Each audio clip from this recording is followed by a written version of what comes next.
La parole est à M. Moussa Batraki, ministre de l'économie et du développement, de la planification, de la coopération internationale du Tchad.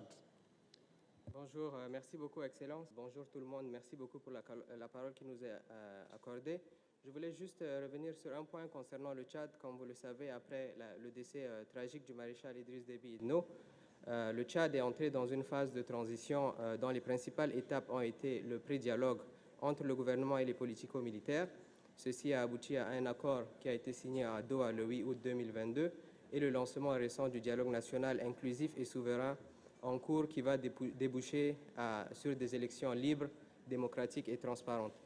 Pour mener à bien cette transition, le gouvernement s'est doté d'une feuille de route avec un coût total de 996 milliards de francs CFA, dont le financement de l'État est aujourd'hui estimé à 155 milliards, donc un gap évalué à 881 milliards à combler.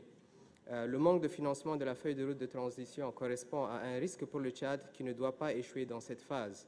C'est pourquoi nous lançons depuis la tribune de cette conférence internationale sur la coopération Japon-Afrique un appel solennel à nos partenaires pour marquer leur solidarité avec le Tchad.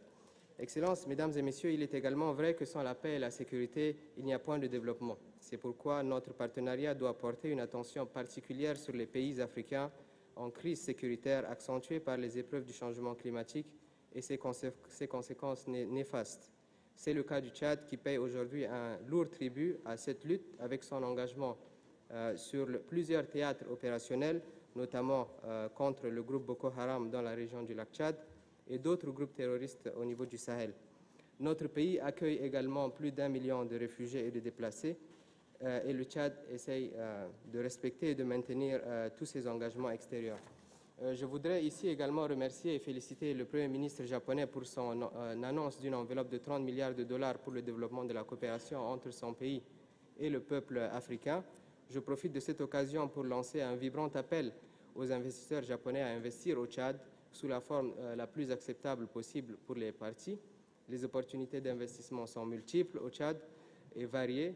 Aujourd'hui, nous avons 23 millions d'hectares de terres arables, dont seulement 3 millions d'hectares sont exploités, et nous avons plus de 100 millions de têtes de bétail, tout confondu, dont l'exportation pourrait bénéficier à réduire un peu l'impact de la crise alimentaire que nous connaissons dans la région.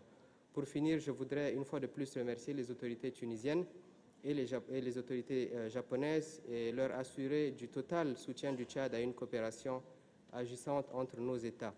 Vive la coopération Sud-Sud et vive la coopération Japon-Afrique. Je vous remercie.